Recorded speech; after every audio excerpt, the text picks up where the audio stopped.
Tu es entre jeunes africains, vous parlez votre dialecte, mais tu ne te mélanges pas et tu fous le bordel dans une galerie et après tu vas dire je suis stigmatisé, mais tu es en France.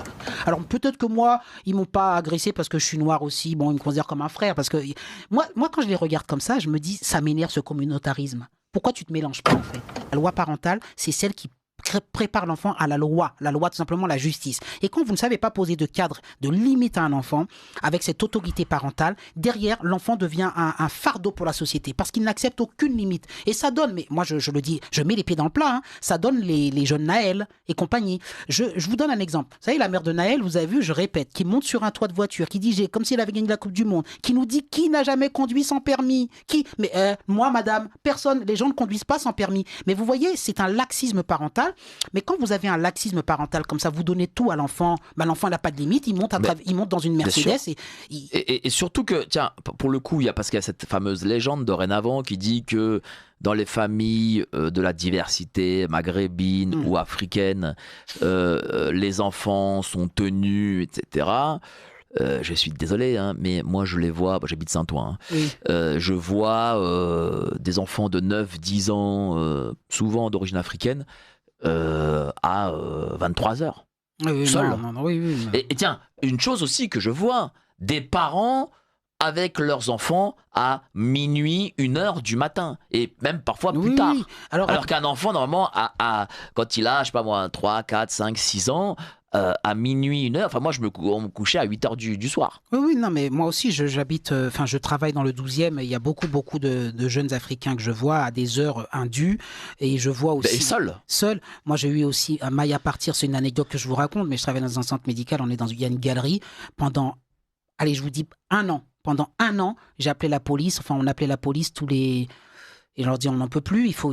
Et moi, j'ai été les voir personnellement, physiquement, pour leur dire, vous devez quitter cette galerie. C'est pas une galerie pour fumer des joints. C'est quoi, c'est des adolescents ? Une quinzaine de jeunes Africains. Et moi, je me dis, après, vous allez vous plaindre qu'on vous persécute, que la France ne vous aime pas, que la France est raciste. Mais quelle image vous donnez ? Qu'est-ce que vous foutez dans une galerie ? C'est une galerie commerciale, mais calme, vous savez, résidentielle du 3e âge, dans lequel j'ai mon centre médical. Et ils sont en train de faire du vélo, et ils fument des joints. Dans le 12e. Dans le 12e. Ils fument des joints, ils mangent des pizzas, ils laissent... Alors, vous imaginez quand ils mangent ce qui se passe, hein, ils laissent les cartons là, tout dégueulasse. Et tout le monde, alors ce qui est intéressant, c'est qu'il y a plusieurs, on appelle le commerce dans ma galerie où je travaille, et tous les commerçants ferment la porte, ils se rangent, ils ont peur de ces jeunes, parce que c'est impressionnant, quand je parle de jeunes blacks comme ça, ils ont 15 ans, ils font 1m90. Hein. Bien sûr. Bon, ils sont là, waouh, ils sont forts, ils se sentent forts. Oui, mais ça veut dire que ces parents ils sont où africains, dont on dit que ils utilisent la ceinture, etc. Non, pas, ça c'est pipeau, ça. Pas en Occident, pas ici, pas en France en tout cas. Et donc moi, plusieurs fois j'ai été les voir en disant, vous devez quitter cet endroit.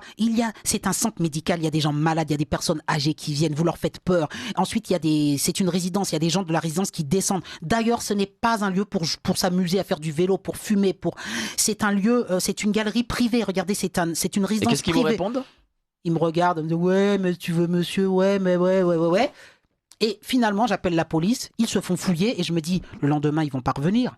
Déjà, pour appeler la police, les gens ont peur. Moi, je le fais, mais les gens ont peur parce qu'ils se disent, si j'appelle la police, les jeunes vont faire des représailles. Alors, peut-être que moi, ils m'ont pas agressé parce que je suis noir aussi. Bon, ils me considèrent comme un frère. Parce que moi, quand je les regarde comme ça, je me dis, ça m'énerve ce communautarisme. Pourquoi tu te mélanges pas en fait ? Tu es entre jeunes africains, vous parlez votre dialecte, mais tu ne te mélanges pas et tu fous le bordel dans une galerie et après tu vas dire je suis stigmatisé. Mais tu es en France, va à l'école, profite, mélange-toi. Non. Donc ils sont là à emmerder le monde et derrière, que pensent les personnes qui descendent de la résidence ? Ils voient le triste spectacle d'une quinzaine de jeunes africains et tu entre guillemets, tu salis entre guillemets l'image de l'Afrique et des Africains. Je veux dire, c'est-à-dire qu'en gros, ça donne des stéréotypes. Voilà ce que donne le jeune Africain. Ce n'était pas une quinzaine d'Asiatiques, ce n'était pas une quinzaine d'Indiens, ce n'était pas une quinzaine de Russes, de Polonais, tout ça. C'est toujours les mêmes. Je suis désolé. Après, on va dire je suis machin. Moi, je me permets de le dire souvent, vous le savez, sur mes réseaux. Et quelque part, voilà, c'est une mauvaise chose et c'est un problème éducatif. Vous avez raison.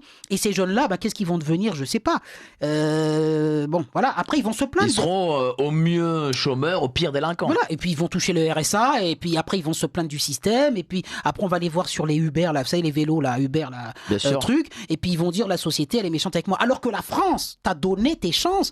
Tu vas à l'école, on te paye tes cahiers, on te paye tes livres. Tu peux faire l'université, faire ce que tu veux. Non. Tu choisis d'être là à traîner dans une galerie.